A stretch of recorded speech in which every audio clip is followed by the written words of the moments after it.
అయితే కవిత గారు మాట్లాడుతూ జియో 3 గురించి మాట్లాడినరు. కవిత గారు అట్లా మాట్లాడుతుంటే ఏం గుర్తొచ్చిందంటే 1000 ఎలుకలు తిన్న పిల్లి తీర్థయాత్రకు బయలుదేరినట్టుగా అనిపించింది.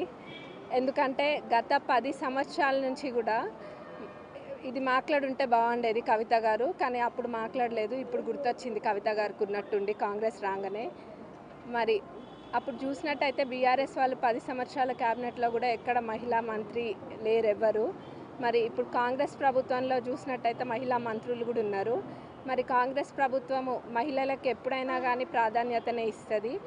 అదే కాకుండా ఇప్పుడు ప్రభుత్వంలో పథకాలు కూడా మీరు కనుక గమనించినట్టయితే అన్ని మహిళలకు అనుకూలంగా ఉన్న పథకాలనే మొదలు అమలు పరవడం జరిగింది కాంగ్రెస్ ప్రభుత్వము.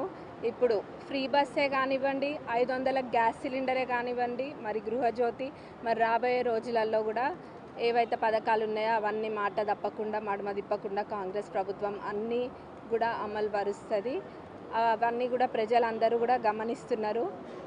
మరి ఒకప్పుడు కవిత గారే చెప్పిండ్రు ఇల్లు లేదు అని చెప్పిండ్రు. మరి ఇప్పుడు దుబాయ్లో కూడా ఇల్లు ఉంది కవిత గారికి.